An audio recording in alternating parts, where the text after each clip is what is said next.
Welcome, everybody. This meeting is being recorded. You're here because you're a Boost School or a Boost School advocate, and you're here to get information about the reporting requirements for participating. My name is Nicole Obregon. I'm the Special Fiscal Programs Administrator. I oversee several programs at MSTE, and Boost is one of them. Bob Wankowicz is also here on the call. He is the full-time Boost Program Manager. So if you call the phone number on our website, he's the person you'll reach. Jim Clark is also on the call. He is the part-time Boost data analyst. So if Bob or I are unavailable, then Jim is.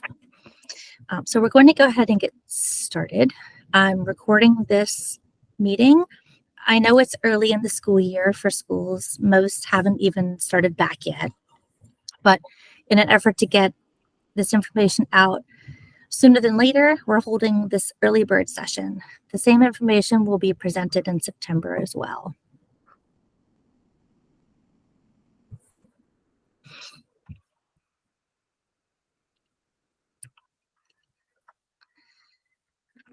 I'm sorry, just share my screen and then we can get started.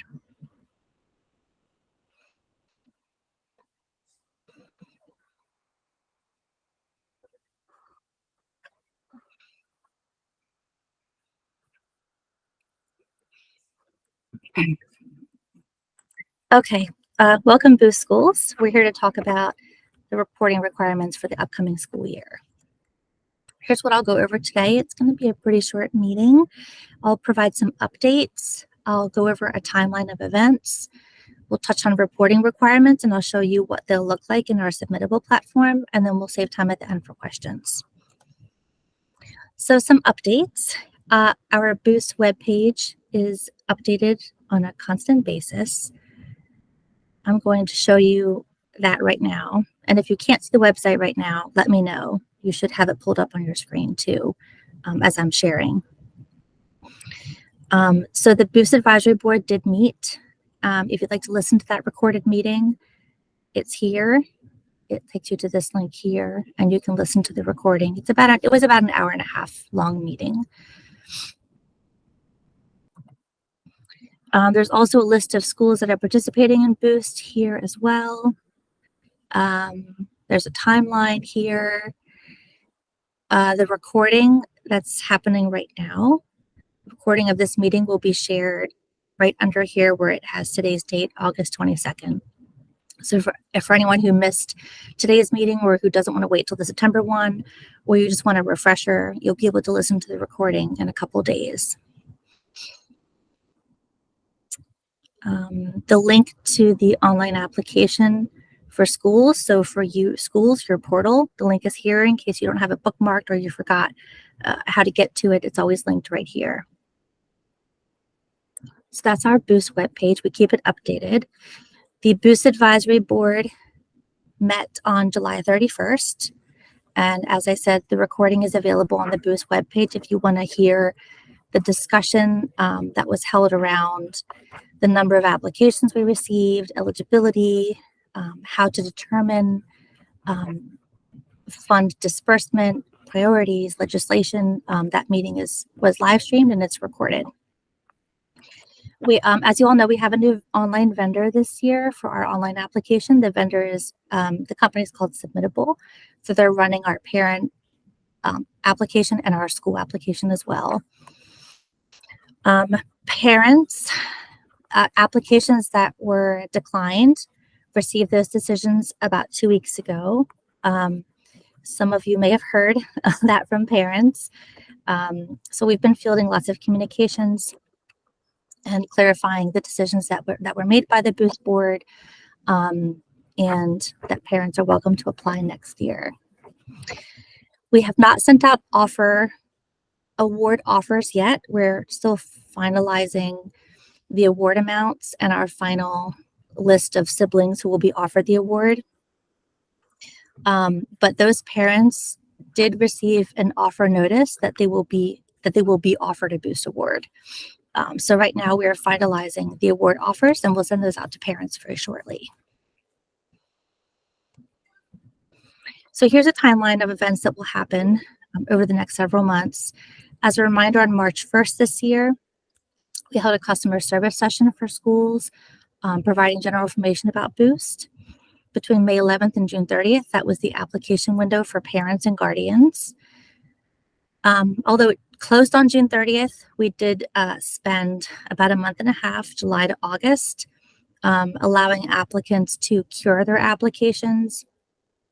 Any applications that came in that were incomplete from parents, or that were missing documents, or whose tax forms were password protected, or any applications that exceeded the income, we let them know. So that's what we've been doing over the past month and a half or so. There are 2 customer service sessions for you all, schools, today, August 22nd, and the next one is September 7th. Same information. The early bird deadline to complete reporting requirements is September 21st. So if you complete reporting requirements by that date, then your checks will be in the first batch that we send out. If you're not quite ready yet, I know the school year is just starting in September. If you're not quite ready yet to submit reporting requirements, if you submit them September 22nd or the beginning of October, that's fine. The firm deadline for reporting requirements is October 12th. We need everything complete by that time so that we can send out the remainder of the Boost checks. So between October, November, December, we'll be sending out scholarship checks to schools, and no new awards can be made after December 15th. That is per legislation. So there are 4 reports that are due to us from schools. Schools have to report to us the teacher certification, the students who were expelled or withdrew last year, assessment data, as well as enrollment confirmation. So I'm going to show you what those reports look like right now. And I have a portal as a school called Nicole School. So from the Boost homepage, if you click on this online application for schools, it will lead you to a page that looks like this. And it says there are no open calls for submissions, which means the application period for new applications is over. I'm already logged in here. So you'll go to this web page, and click on your name in the corner, or sign in if you haven't signed in already. And you'll click on My Submissions in the top corner. That will take you to a page that looks like this. These applications I have here, 1870 and 1043, those are like the test parent applications I created as a mom. But for the purposes of this meeting, I'm going to show you what my school dashboard looks like. So my school is called Nicole School, and it looks like this. There's a history of all the messages that were sent between me and MSDE, what activity was on the account when I submitted it, if I withdrew the application. There's a tab for messages as well. And forms is where you'll access the reporting requirements. You all haven't been sent these yet, but we'll send them out to you, I hope before the day is over. So let's just walk through these together. So I'm going to start with the teacher certification report. So I'm going to click on open.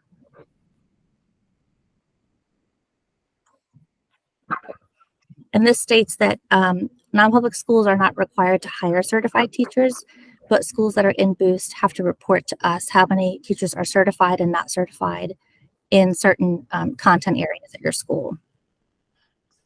This has to be completed no later than September 21st to be eligible to receive checks in the first batch that we send out. So a chart will pull up, looks like this, and you'll enter in here the number of teachers that are certified in your school that are teaching early childhood education. I'm just going to say here 5 are certified and 2 are non-certified. Under elementary, for English, mathematics, reading, language arts, science, social studies, fine arts, and world languages. So if you don't have any teachers who teach world languages here, then you can just enter 0, 0. Nicole, can you hear me? Yes. I'm sorry, we can't see your screen. I'm not sure if we're supposed to be seeing it. We're still on your PowerPoint. Thank you for saying something. I was trying to talk, but I couldn't figure out how to unmute. Thank you. Oh my goodness. Okay. I'm going to try it again. Thank you for speaking up and saying something.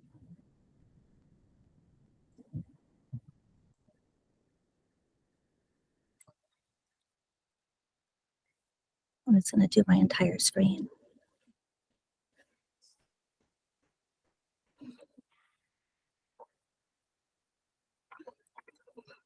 Okay, can you see what I'm doing now?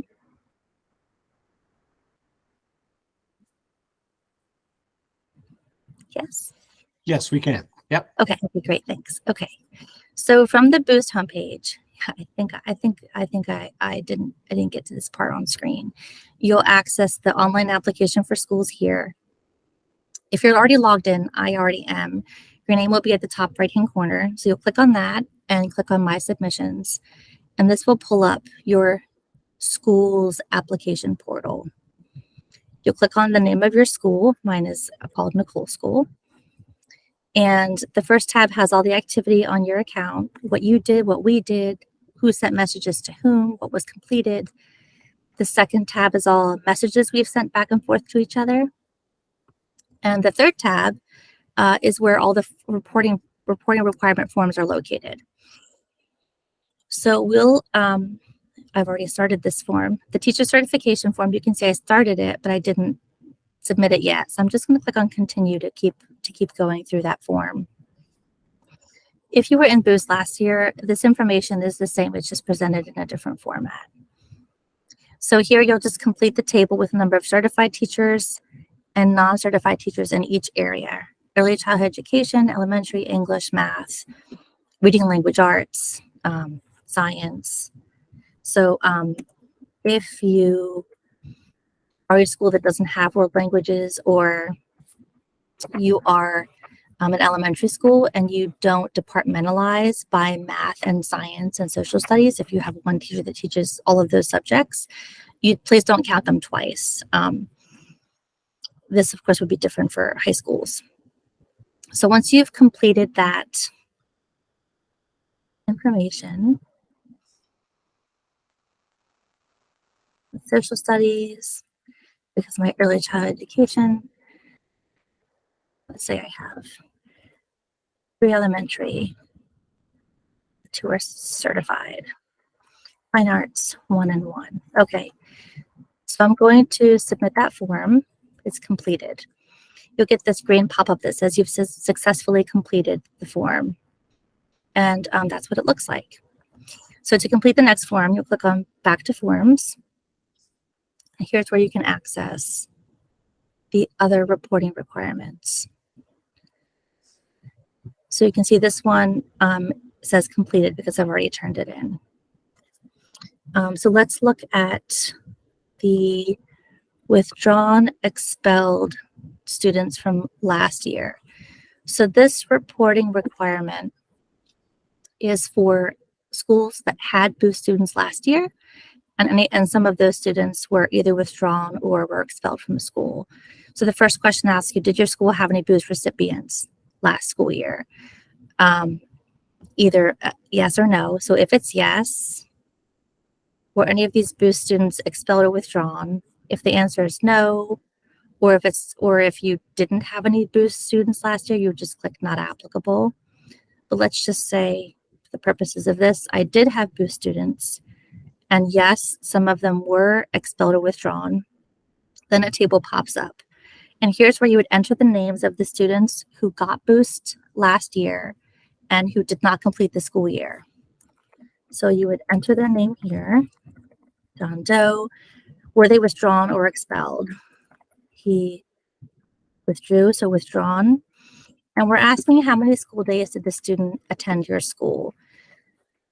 you'll have to calculate the number of days that they were in attendance. And let's say for the purposes of this, he was in school for 37 days.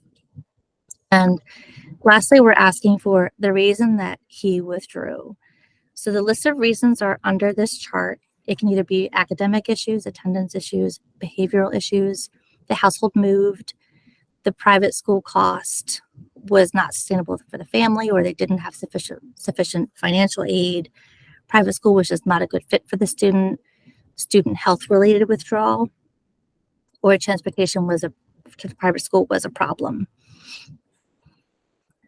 I'll say that the household moved. And so for any students who received boost last year that didn't complete the year, you'll complete this chart and then click submit form, and that has been successfully submitted. So I'm going to go back to forms. And there will be 2 additional forms that you will have to submit. And I want to show you the assessment form. I need to stop presenting for a second so that I can switch accounts, because I didn't send that one to myself. So let me log in and show you what the assessment form looks like.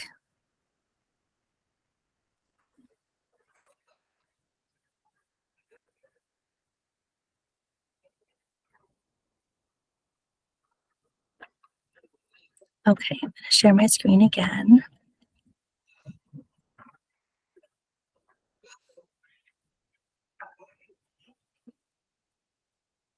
Okay, great. So here is what the form for the assessment results looks like. Non-public schools that are participating in Boost are required to have administered an approved standardized assessment to students by September 21st, that is the last school year, and then report those results to us. So per legislation, schools must administer a test in 3 subject areas: English language arts, math, and science.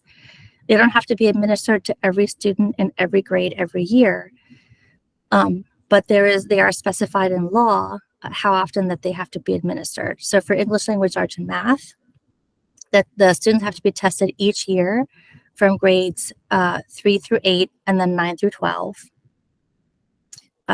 Grades 3 through 8, and then at least once for students in grades 9 through 12. For science, it's a bit different. The grade bands are different. The science test has to be administered at least once to students in grades 3 through 5 band, and then once to students in grades 6 through 9, and then once to students who are in the grade band 10th through 12th grade. So scroll down, and we'll start with the English language arts assessment first. You'll first choose which assessment you administer to students. This is a list of tests that are approved, and this list of assessments is on the Boost webpage. It has not changed, I don't think, in a few years. There are new assessments that were added. The Maryland State Assessment is the MCAP, so schools could have administered the state-approved assessment as well. And MCAP also has an alternate assessment known as Dynamic Learning Map. So let's say for English language arts, I'm in elementary school and I administered the iReady diagnostic. Grades K1 and 2 are not here because you don't have to report those test scores to us. So for this chart here, you'll first enter the score that your school was considering proficient for that test.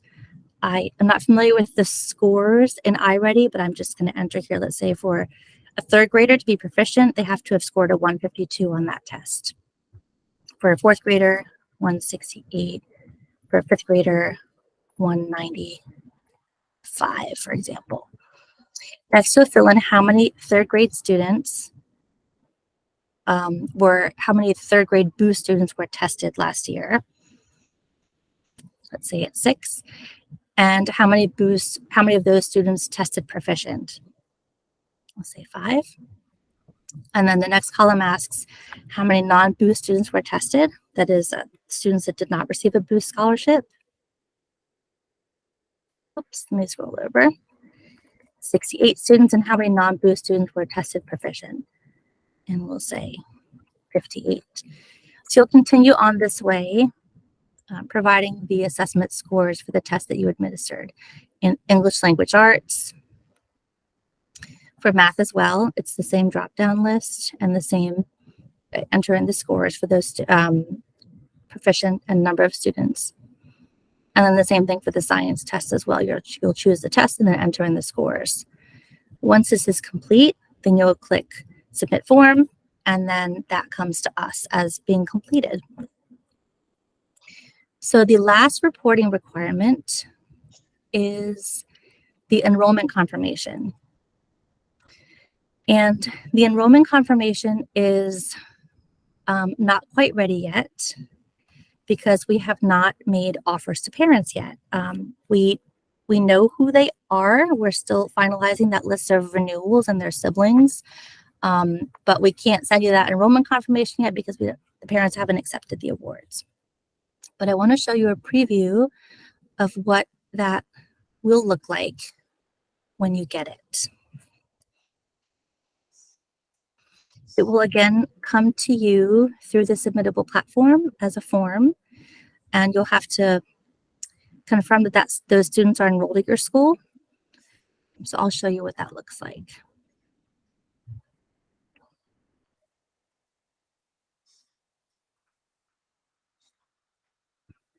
Okay, you can see this. Okay, so this report will come to you partially completed.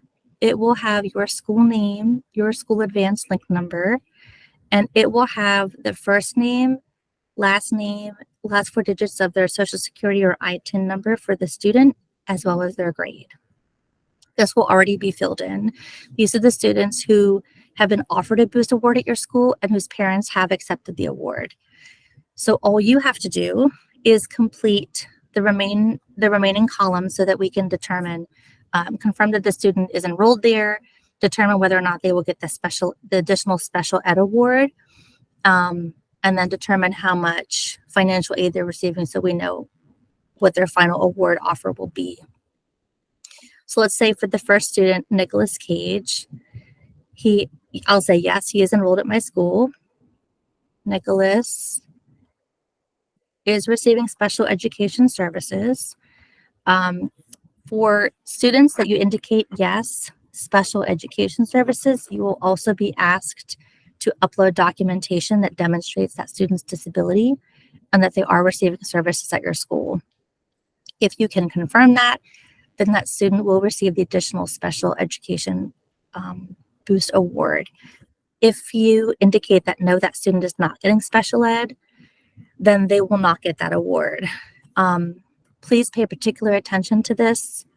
Last year, we had some parents who said on their application that, yes, my child is in special education, and the school said no.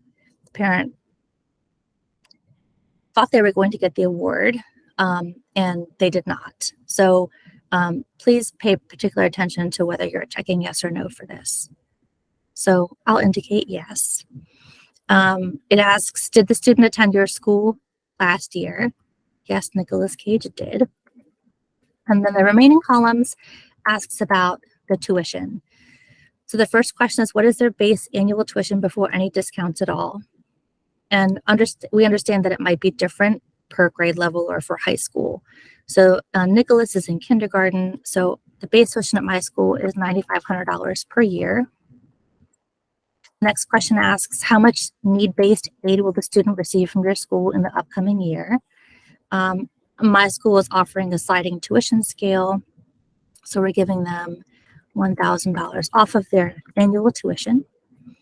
How much merit-based aid will the student receive from your school?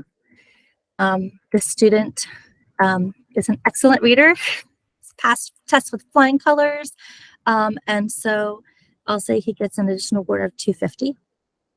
The next question asks, how much need-based award will the student receive from an outside organization, a foundation, or a private scholarship granting agency? I'll say 0. And how much merit-based aid will the student receive from an outside organization? I'll also check 0. And then the last question that you're asked to answer is, how much other aid or discounts will the student receive?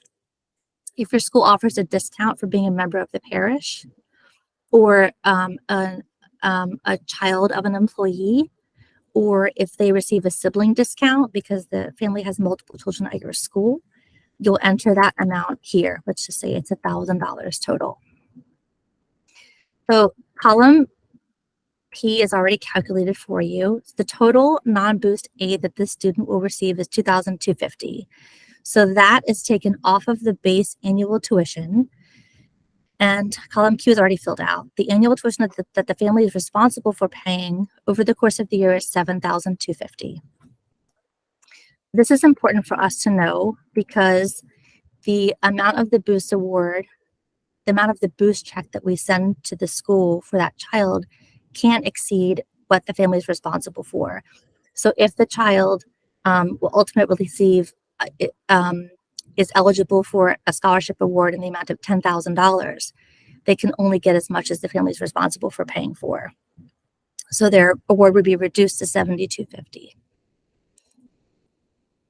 So you would complete this chart for all of the students that we've indicated on this list, and you'll upload this to the report when you receive it, the report, and then we'll process the first batch of checks in October.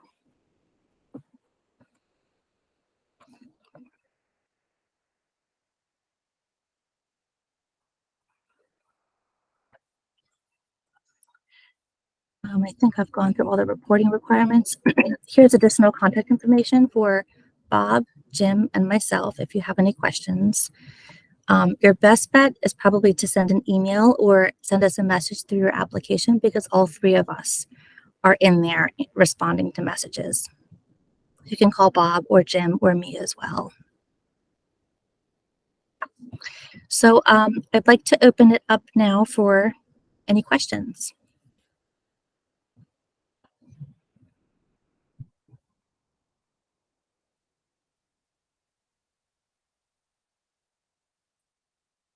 Hey, Nicole, it's Garrett. How you doing?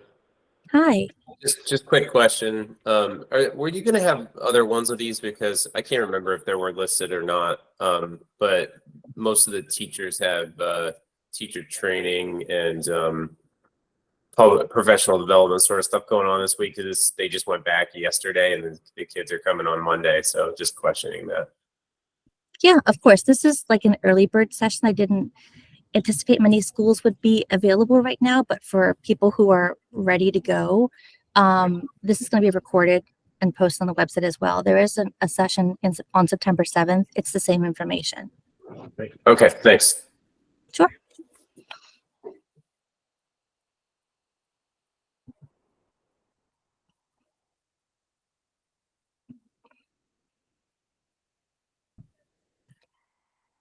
I just want to thank you for doing a great job of getting this information out to us each year. I feel like each year I get it on this, I know more and more, and I think that's a credit to you guys. Thank you so much. Thank you. Kudos to the team. Thanks, Jeannie. That feels good to hear because there's been a lot of difficult news to be shared with parents. So it's good to hear something positive. Makes my life easier. Thank you. You're welcome. Yes, Pia, you have a question? Yes, I'm not really sure. I apologize for coming on a little late, but I'm not really sure if this was shared or not. I know we got some information about a timeline about awarding for this year. And I was wondering, have the awards gone out to the students' families already? I know they were supposed to expect them last week or so, and I just wanted to follow up on that. Yes, I did provide that information at the beginning of this presentation. Award notices went out to families that will be offered a Boost Scholarship Award, but we're still finalizing the amounts and the category that the siblings fall under. So we're finalizing that. So parents didn't receive award offers yet; they received award notices. So if a parent will be receiving an award, they know, and if a parent was declined, they also know. Okay, thank you so much for that. Sure. Marie?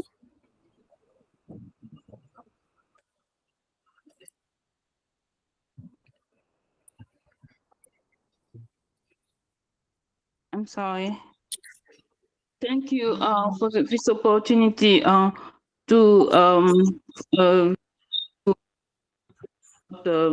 how the boost scholarship is running. I'm a parent and I applied for boost scholarship and I have a question about how you the process to get approved or not. In my experience, I provide you ask for the you ask for the tax return for last year, and in my experience, I don't think this is accurate because sometimes things change. And in my case, I was denied because my tax return was more than the requirement. In case everything change, how can I make a review of my case and a claim? What's the process for it? Sure, Marie. So the meeting that we're on right now is only for schools. Right now, we're just providing information for schools on reporting. But I understand that you're a parent and you applied and you received a denial notice because your income exceeded the limit. So, Yes. Bob, can you make a note to contact Marie? I think it's best that we take the conversation offline so that we're not sharing your personal information with the world. Is that okay, Marie? That's fine. That's fine. I'm Okay. sorry. I didn't know it was only for the school. That's okay. That's okay. It's brave of you to hop on, though. I appreciate it. We'll connect with you offline, okay? All right. Thank you. So. Okay, you're welcome. All right, bye-bye. Brian? Hi, Nicole. Yeah, I just had a quick question to piggyback off a prior question, and thank you. I reiterate, like others have said, thank you to you and James and Bob and the rest of the team for all your support. I know you're working on those award notices to go out to families, the official award letters. When do you anticipate? I think in the past you send, I think it's an email with some kind of PDF file to the school leaders that list here's who's been awarded, who indicated they want to go to your school, the amounts, etc. Those kind of are those letters going to look the same way? And when do you anticipate those might go out to the school leaders so they can know who's officially been awarded for their school year? So I maybe Bob or Jim could speak to that. I wasn't here during that part of the application cycle last time. But the communication that schools will receive is the enrollment confirmation. That is not just a list of the students who were offered an award to go there, but the list of students who were offered and the parents said, yes, I accept. So the enrollment confirmation will provide that information to us. Now the final, are you asking about the final award amount, taking it into consideration the tuition? I guess my memory of it is that maybe before, I think you're saying the enrollment confirmation lists all the students going to that school, where then the school leaders, have to fill in the information and do the report. But I think initially maybe MSDE sent a PDF, maybe sooner than before it was all loaded in the portal. Maybe there was an initial list of here's who we've either offered scholarships to. I can't remember if it was offered or all who accepted, but there was some kind of initial email, I think, communication to school leaders, sometime in late summer to let them know here's who's maybe coming to your school with an award. So are you saying there no longer is that process and schools just have to wait until it's this enrollment confirmation to see? Bob or Jim, I wasn't aware of that step of last year. Jim, if you're speaking, you're muted, but I think Bob or Jim can speak to that. Okay. I think there have been years when we have sent it, but on those cases, it was really unofficial. I want to emphasize that because we typically didn't have, the full information.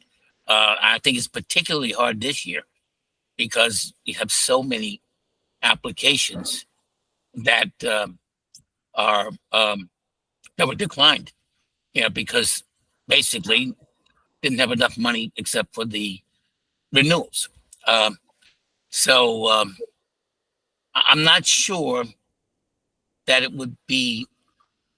I think a better thing would be to get the enrollment confirmations out to the schools as soon as possible. I'm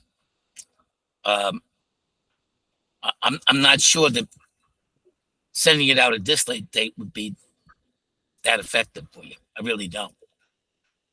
Thank you, Jim. Any, expected timeline? I know you're still, is there any way to guess when that enrollment confirmation so that schools have an idea who is coming to them? I mean, obviously the parents will have a letter that they can show them, but Yes. just a whole list in one place. When might that enrollment confirmation be available?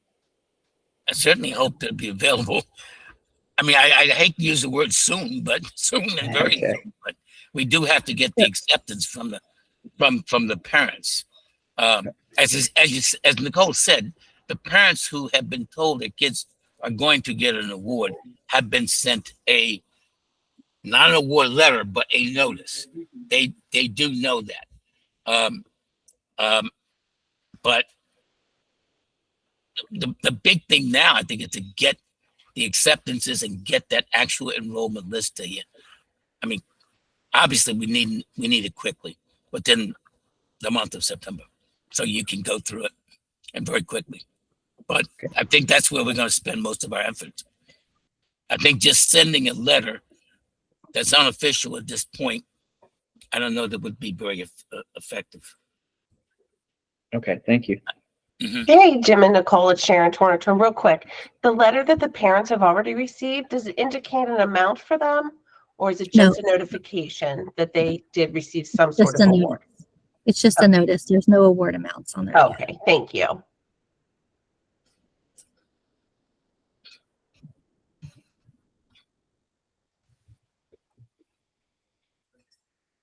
Hey, Nicole, one more question relative to what Sharon asked. Just, am I correct? The advisory board did decide that the scholarship amounts are remaining exactly the same as last year, right?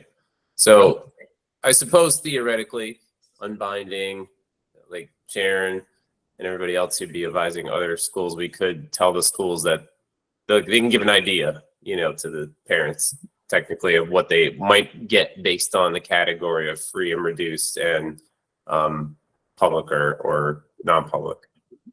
Right. Thanks for clarifying.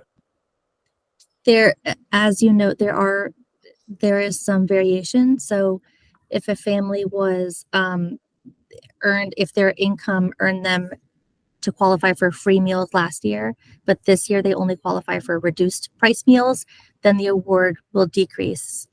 So there is some variation there in how their income is variable as well. So it varies between $1,000 per child.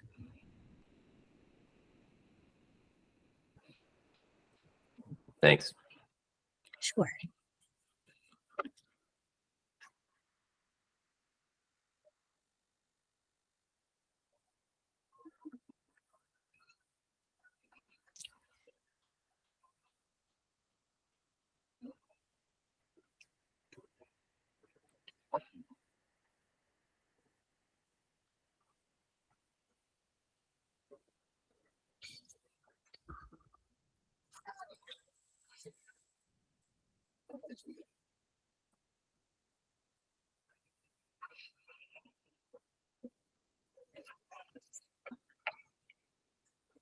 This recording will be posted on the Boost webpage. And again, we're holding a repeat of the same information on September 7th for schools that weren't able to make it today. So I think we'll leave it there. If you have any questions, call, email, send us a message through the portal, and we'll get back to you as soon as we can. All right. That's it, everyone. Have a good afternoon. Thank you so much. Thank you, Alfonso. Thanks, Nicole. Thanks, Jim. Thanks for Thanks, hopping Bob. on. Take care. Thank you. Appreciate it. Thanks a lot. Thank you.